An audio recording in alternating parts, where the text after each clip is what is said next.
finally here in Ateneo! Charis. Parang nakakamiss ang college life. Welcome to my school. Ang sarap. Star. Nagkainis sa akin yung teacher ko. At na-miss ko to, ginagawa natin to nung high school.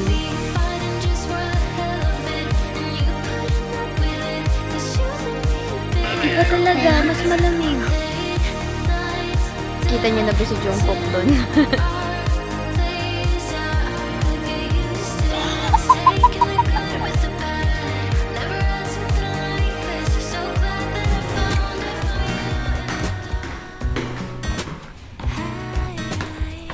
Good morning from Yona. We're gonna walk today about 3 kilometers, 1 hour walk. Sabi ni Neighbor Maps, going to June's hopefully gustong university. Alam nyo, fun fact, nung ako ay nag-exam for UPCAT and all other universities, isa sa mga ginawa ko is to attract. Hindi pa uso nun yung law of attraction nung time ko. Pero parang ang ginawa ko is kinlaim ko lang, nilagay ko dun UPD student, ganyan, sa Twitter bio ko and all. Tapos hindi ko akalaing papasa ako. So ayun, share lang. Look at the beautiful neighborhood today. Very sunny, kaya kailangan na natin ng cap na to. And sobrang helpful niya kasi hindi ako gumaganon. Tuwing morning, hindi naman super init. Sakto lang, parang malamig-lamig yung hangin. Pero pag tanghali, mainit na dito sa Korea. We're starting our 75 hard again. Kasi nung nag-start tayo ng 75 hard, nagkasakit ako guys. Tapos nung tinry ko after a while, hindi siya kaya. Masakit pa din siya. So, hindi ko na siya pinilit. I would have rather mag day 1 na lang ako ulit. We're off to a great start. We're going to 2 universities today kasi maghahanap tayo ng university ni June. I'm also gonna ask kung pwede ako mag-aral kasi alam ko kapag work visa lang, and kapag student visa, I need to transfer. O student visa lang din. So hopefully pwede. Sabi kasi ni Kristen sa akin noon, pwede yun. Pero we need to make sure. Kasi, on a normal day, syempre, mas pipiliin kong mag-work kesa magpalit ng student visa. Kasi pag naka-student visa ka, guys, hindi ka pwede mag-work and hindi ka pwede mag-earn. Which is, we need money. One visa at a time. Ta-da!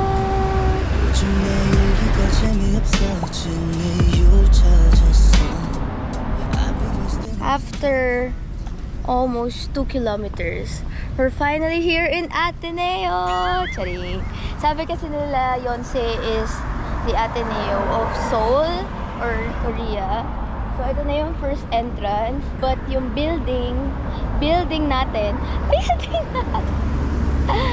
yung building na kailangan natin puntahan is 1.7 kilometers pa. So medyo malaki yung campus. Kasi this one is already an entrance. And parang ito yung field.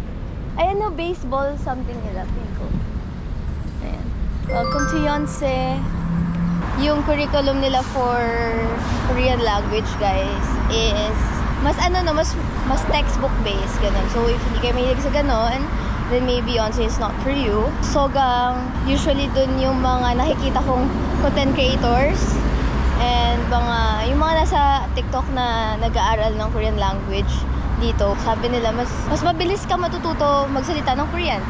So, yun yung difference nila. Welcome, Yorobun. Yung tagal ko nang di nagamit yung Yorobun. Nakakahiya. Nakatingin yung mga to. Tapos para babe, sobrang sila matino. Tingnan mo yung itsura nila. Tumatawa sila. Sabi nila, ang ginagawa ng mga yan. Babe, the vibes are vibing.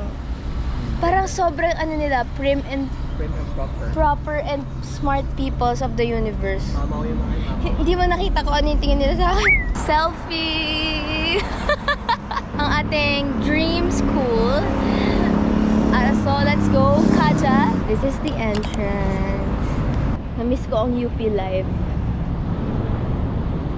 Wow, ikot po kayo. Wow! Hello! Hala, para talaga silang Ateneo. Campus shuttle, babe, oh. Kasi may mga dorm. Yonsei. Guide na. For the hiking ang mga person. This is the building. Wow. Wow,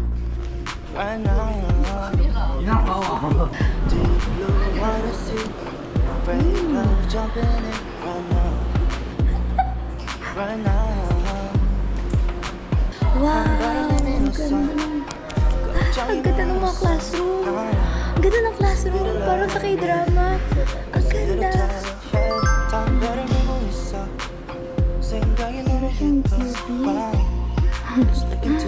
It's giving UP better.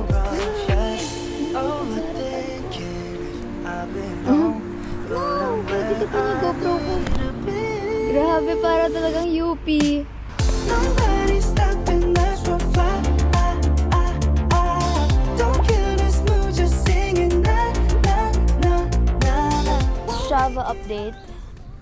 4 km na yung walk natin. 4 km pa lang.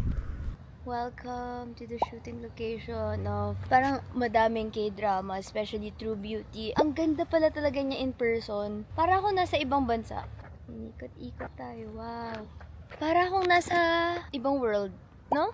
Hindi ko alam ng bansa. Parang England. Sobrang peaceful, ang quiet. Wala masyadong tao actually, pero may pailan-ilan na tourists na nagpa-photo din, guys. This is called the Underwood Hall. So, si Underwood, apelido niya yon, siya yung founder ng Yonsei. Yun lang, ang fun fact ko. Para ko natulala, ang saya mag-aral dito. Parang nakakamiss ang college days.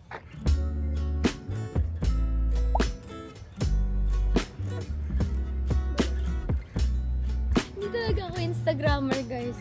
Saludo po ako sa mga nag-i-Instagram. Here we are. Every speck of weather is impeccable when you are near. And that's the truth, man. Oh, iniwan! Done. Just took a photo. Galing tagal namin hinanap to. Dati nagpunta na kami dito. Hindi namin nakita. Wow. Ito yung library nila, babe. Central Library. Lucky. Wow. Ang cute! Yonsei for dogs. Ang cute. Should we manifest?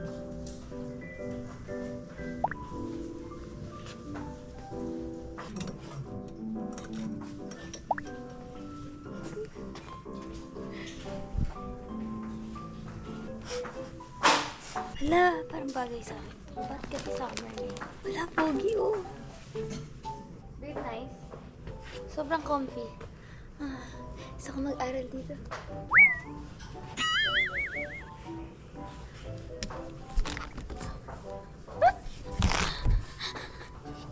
Kasi hindi mainit. Hindi mainit pala, sorry.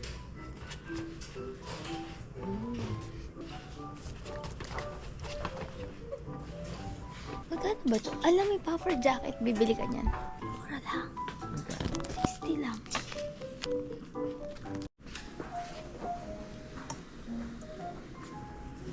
Hala, ang ganda nito.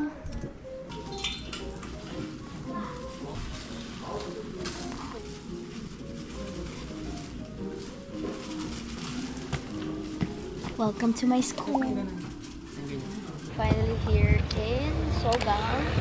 Ito yung nasa likod natin is Sogang University. It's the most famous, I think, for foreigners na school. So usually, yung mga gustong mag-aral and magkaroon ng student visa. So we're gonna check that out. And I'm gonna check if matatanggap nila ako with my work visa. Gusto ko rin kasi mag-aral, guys, kasi I need it. I need a parang topic 2. And we're gonna eat pizzeria duck. Looks nice. Sobrang daming pizza sa table.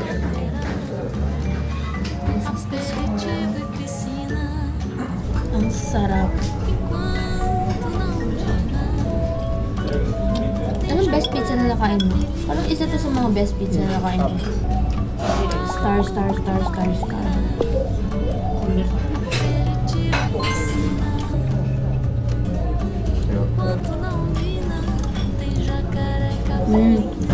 Sarap din. Best tiramisu pa rin sila. Third floor daw. Okay, Sogang. Ang cool. Study cafe. Korean Language Education Center. Ang cool. So, magkaibang vibe sila. Ito para ako nasa opisina. Para mas gusto ko yung mukha akong nasa opisina. Coffee area. Ito pala eh. Ito na yata yung OUR.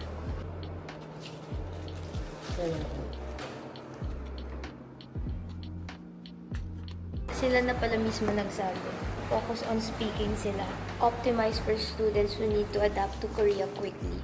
So ako honestly, mas bagay ako dito. Ano yan? Ang friendly. Nag-hi na sa akin yung teacher ko. Teacher ko na yun. Say hi. Dito na lang ako kasi yung yun, parang hindi ako makahinga. Parang umiikot yung tiyan ko guys, parang hindi ako makakapasok. First day pa lang, kakabahan na ako. Kasi hindi ginagamit namin yung textbook kung saan sa UP. So hanggang kayo? Ito, yung workbook namin. Sige, magkaiba kami school. Siya sa yun, si Alta Sogang. Oh my God, na-miss ko to ginagawa natin to nung high school. Di ba? Introduce my hometown. Oh my God, introduce ko rin yung hometown ko, which is the Philippines. Hindi ba ito yun? Hindi. Okay, mali. Wrong flag yan. Wrong flag. Wala pong mata ko, hindi ko nakita. Ako na talaga yung inaantay ng bulletin board na to. Ako ang maglalagay ng Philippine flag dito, guys. Tandaan niyo yan. Ay, hello po! Nag-aaral ko. Ay, ang saya. May na-meet tayong Filipino na student dito, si Sir. So, ayun. Hindi na pala ako yung unang Pilipino mag-post dito, guys. Kalimutan niya na yung sinabi ko, siya na yun. And sabi niya, meron online ang registration. Online daw talaga. And then, may interview. Tapos, pwedeng mag-placement test kung gusto nyo makita kung anong level nyo na. Siguro kung marunong na kasi kayo, baka pwede na kayong mag-next na class, ganyan. Pero ako, hindi ako magpe-placement test kasi gusto ko from day one. Ano lang ba ang alam ko? Annyeonghaseyo, 여러분. Ito pala. I want to stay longer in Korea. Yes, me. That's me. Ayan, guys. Oh, ito yung QR code. Scan nyo na. Chicken! Scan! Okay, mag-a-apply na tayo. May interview. Nakakakaba naman. Ang interview. Ala, may Philippines na pala. Tada! From Cebu siya. Yung isa naman is from Boracay. Ito, Coron, no? May gagawa ko ng ganyan. Mahilig ako sa ganyan do. Hey, finally back home. Time check, it's around gabi na. Obviously, kasi wala nang ilaw. I'm just gonna remove my makeup and agad ako. Kwento ako sa inyo a bit of what happened today. So, ang napagdesisyonan is based on vibe check. Ang gusto ni Jun ay Yonsei. Obviously, nasabi ko na yata kanina yun sa vlog. Happy siya doon. Yung Yonsei, yung parang feeling ko, ako lang nga, i-describe ko lang to. Sorry po sa mga taga-Yonsei. Pero for me lang po, my own opinion. Yung Yonsei for me guys, para siyang yung terror prof ko. Tapos yung Sogang naman, parang feels like home. Parang balik high school ako. Tapos parang, ang saya-saya lang talaga ng mga bulletin board doon. Diba? Parang ang saya-saya gumawa ng mga ganung bagay. Kung ako yung magsuschool, doon sa isa. In short, magkaiba kami ng school kapag pares kaming nag-apply. I am using this Deep Clean Bubble Mask Cleanser. The first time na ginamit ko to, guys, sabi ko kay Jun, babe, tingnan mo yung mukha ko. Tinignan niya. Tapos sabi, hala, para ka nagpa-facial. Literal, I feel like para ako nagpa-facial. And I'm so happy. Kasi, hindi ako nagpapa-facial pa dito sa Korea ever. I haven't experienced doing anything in my face since I moved here. So, having this type of cleanser na nagdi-deep clean ng mukha ko, nakaka-happy siya. As you can see, guys, nagbabubble siya after around 10 seconds or more. Something like that. This whole thing, it's called carbonated bubble effect. So, it will help remove your impurities, mga dead skin cells. So, that's why, na-feel ko, nung una ko siyang gamit, para talaga ako nagpa-facial. Ang saya ko. So, this is it. Parinig ko sa inyo. Can you hear that? It's like gently exfoliating my skin. Maghilamos na tayo. Hello, this is me. After that, you massage your face. Problem areas like if you have blackheads over here, massage it dito sa area na to more. Something like that. And you will see the difference. So if you don't have a cleanser or the next time na kailangan nyo ng cleanser, please try this. Look at my skin. Grabe, diba? Para ako nagpa-facial. Sobrang kinis. Sobrang linis talaga niya. Like, walang natirang dumi. And to cap off the night, i-flex ko lang naman na nakailang bote na ako. Nakita nyo ba yan? Super love this serum so much. Dahil summer ngayon, I'm using the Brightening Bouncy Boost. So, pampabrighten. This has niacinamide, our favorite skincare ingredient. And since watery yung texture niya, guys, mas mabilis siyang ma-absorb ng skin, which I love. Kasi, based on experience. After consistently using it, ganyan na po kadami yung bote ko, na naubos na talaga siya. See? Ang bilis siyang ma-absorb ng skin ko. So, ang bilis kong makita yung results. Sobrang na-appreciate ko talaga siya, guys. Kasi yung oil capsule din niya, the oil capsule, the beads that you are seeing, yan yung active ingredient. So, pag naka-oil capsule siya, mas fresh yung ingredient.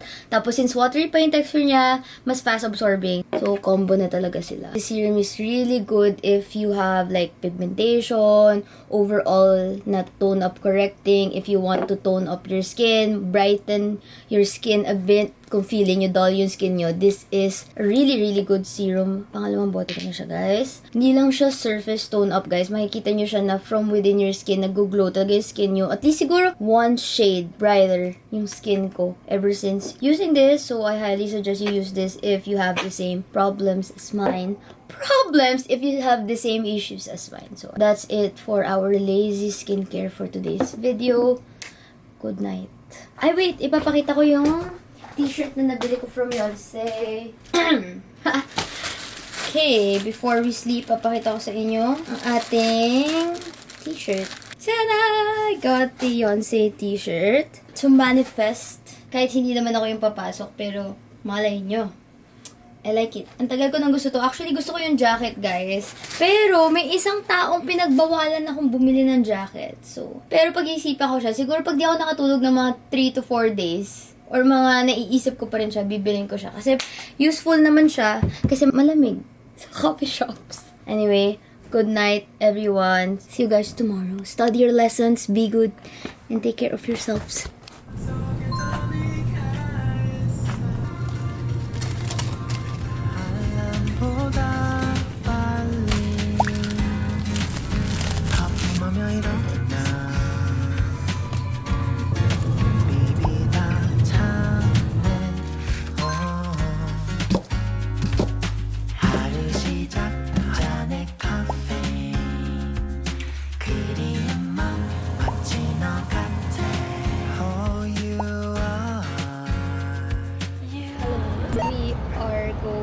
Guangzhou Market today. Nalimutan ko sabihin sa inyo, pero super init na to the point na yung mga binili nating mga beddings sa Guangzhou Market na pang winter. Hindi na talaga siya nag-work. Like, sobrang basang-basa na ako ng pawis kahit may electric fan. And wala kang aircon kasi madumi pa yung aircon, papalinis pa siya. So, I'm thinking, dito pala sa Korea, they have a lot of beddings for different seasons. So, pag summer, meron silang parang cool na bedding. So, we're gonna look for it in Gwangjang. Pero nakita ko na siya sa Lotte, na grocery, na meron din siya sa Kyobo. Pero I think mas mura kapag sa Guangzhou Market. So, let's go there today. Oh my God, na-attract ako. Ang cute ng yellow na bag. Gusto ko bilhin. Anyway, pag hindi ko siya nalimutan ng 1 week.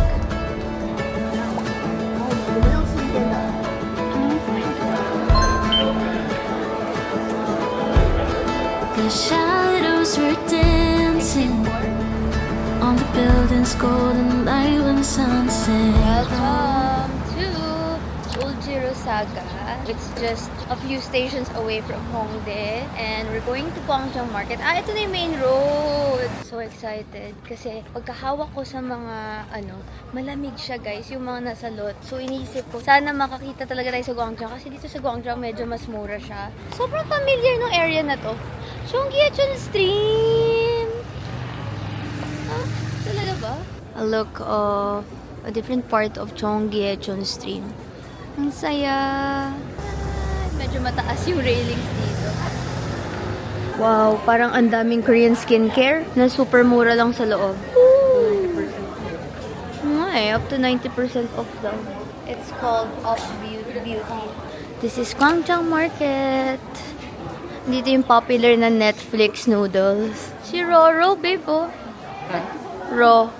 Sikat sila na guys, luggage brand here in Korea. Ito na! It's the start. Ang cute. Hindi malamig. Ito, lumalamig na. Tol! Ano yan? Vision! Elephant! It's so cute. Honestly, parang hindi ako na-impress so far sa mga nahawakan ko. Kasi yung nahawakan ko talaga sa grocery and sa Kyobo. As in, may cooling technology siya to the point na ang lamig niya pag hinawakan mo siya, guys. So, yun yung hinahanap ko dito. Ayan o, walang fur. Tapos medyo malamig yung feels. Summer. Ayan, yung ISO. May nakalagay na ganyan. Dito lang daw yung summer, guys. Alam mo, malamig yung electric fan nila, tapos tinapat nila dito. Parang malamig.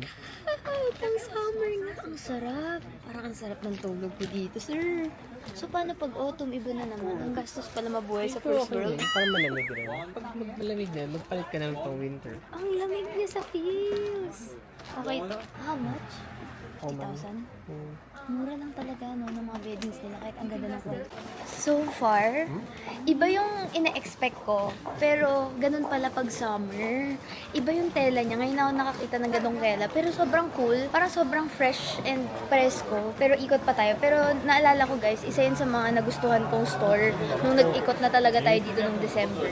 So, if you want, watch nyo na lang. Si Sir Don ay 50,000 won. Check natin dito.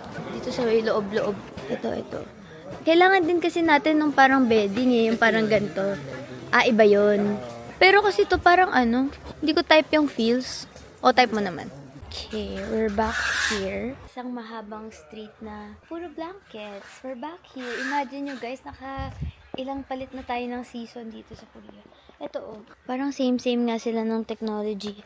High school something technology. Pakita ko sa inyo. Ganyan yung tela nyo. Parang dry fit siya.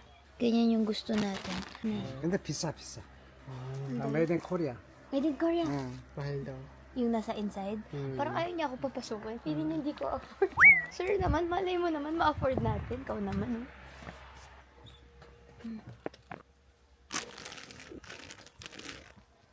May bias tayo dun kay Lolo, no?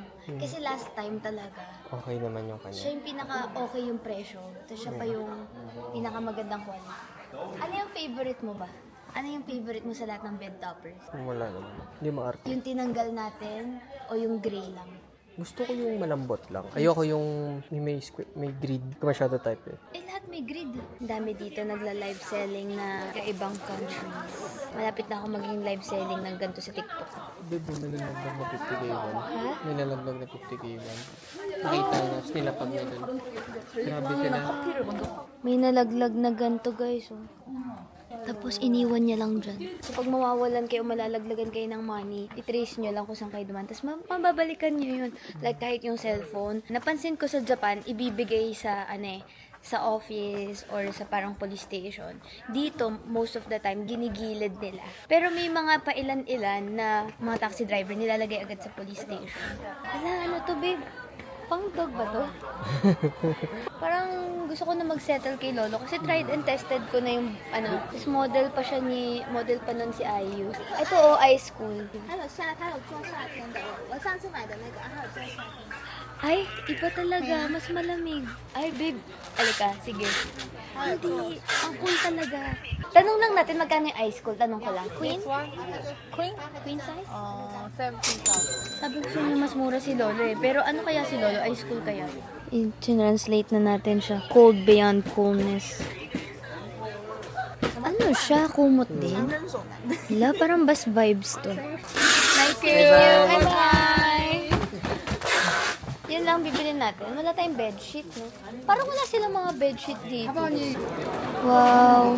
Mukhang masarap. Napili namin yung nasa looban kasi si Lolo, guys, konti yung designs niya. Although mas mura siya ng 20,000 mo. Gusto ko ng plain lang na white. Tapos nag-ask na rin ako about bed sheets and all. So, sinabi nila na sa online, T-Mart, Muji. Anyway, welcome to Gwangjang. This side, nandito yung very touristy, which maraming food. Eh no, sa gilid kumakain yung mga locals. Ang sarap! Ang sarap nung kinakain nila, parang masabaw na seafood. Yum yum. Tada! This is Gwangjang. Yum!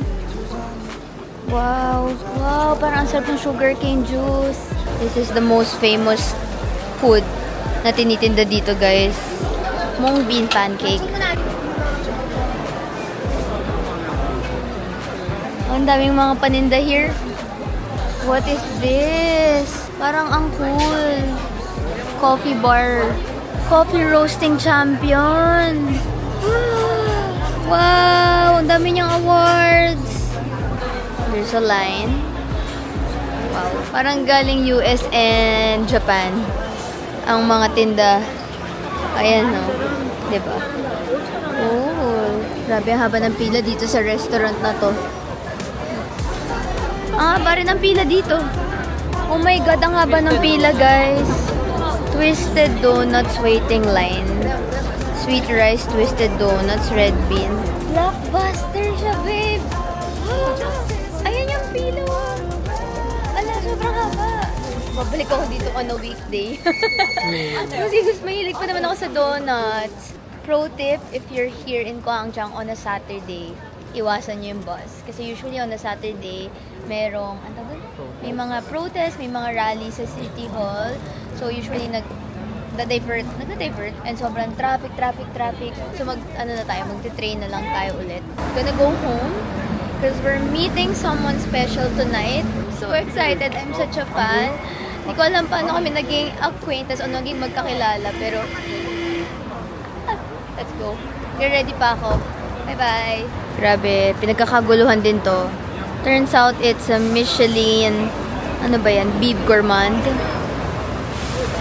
Hello everyone. Time check. It's around 6:10, 6:15. We're heading to our meeting place. Kami yung namili neto. Pangalawang time ko na napunta dito. Hindi ko lang po na-vlog ko na ba. This is a restaurant na pinuntahan ni Jungkook. And alam niyo naman si Jungkook nangongolekta ng mga barbecue restaurants dito sa Seoul. So we were curious and sobrang haba ng pila lagi. Nakakuha kami last week pa, babe?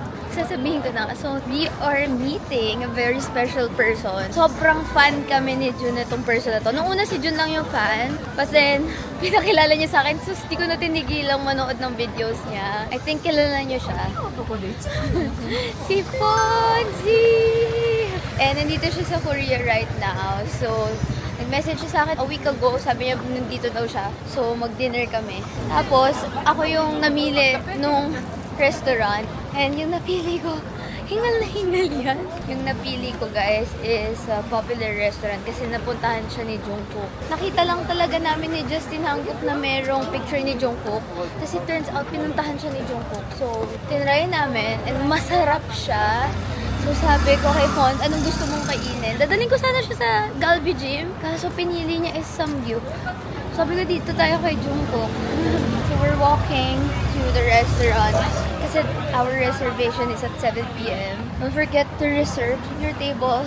Kasi usually, punuan tong restaurant na to. Actually, ang daming K-barbecue place dito sa area, guys.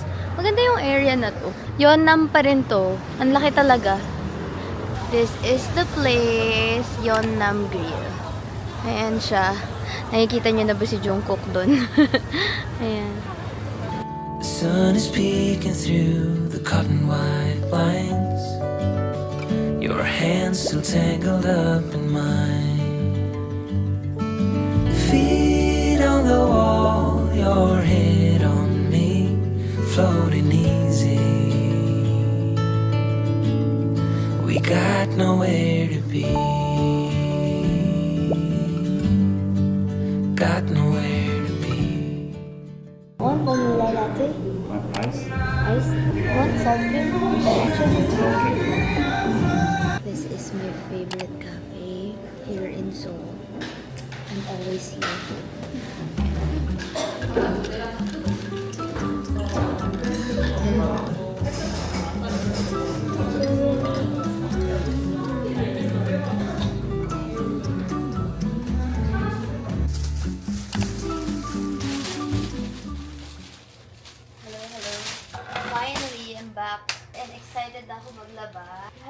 items. This one is from Muji. This is like their bed pad. Ever since living here in Seoul, natuwa na ako sa mga bed pads or mga bed toppers aside from the bed sheets. Because sometimes, hindi mo na kailangan talaga ng bed sheet. Diba, na-mention ko nga sa inyo na ang style nila dito, may mga bed toppers sila. And usually, kapag winter, super duper comfy niya. But then, dahil nasanay na ako na kahit summer, sometimes parang ang init, parang ang sarap lang ng bed sheet. Parang bumili na lang ako ng pang 4 seasons na bed pads from Muji. I think this is also available sa atin. And super comfy, it's light and airy compared dun sa mga nabili ko sa Gwangjang na for winter. Kung mas konti yung budget mo, meron din naman silang in-offer din na for all season. And I think yun yung binibili na nila live sale nung mga people dun. And then, today's loot! Finally, we got the Ice Cool minus 7.9 Ultra Ice na parang blanket, and it's like their comforter.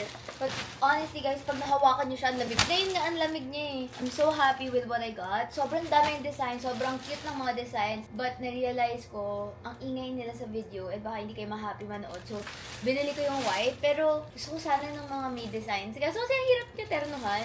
So yun, just got the plain white one. Plant-based fiber.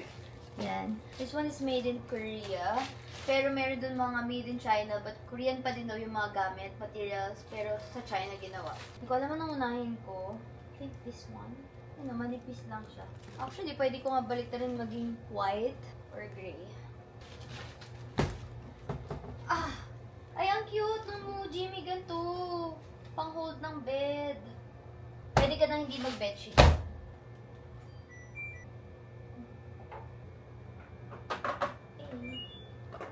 So far, summer is hot but manageable. Mas mainit sa Pilipinas. Nakakapaglakad pa din. Kailangan mo lang talaga ng cap or ng hat and ng shades or ng umbrella.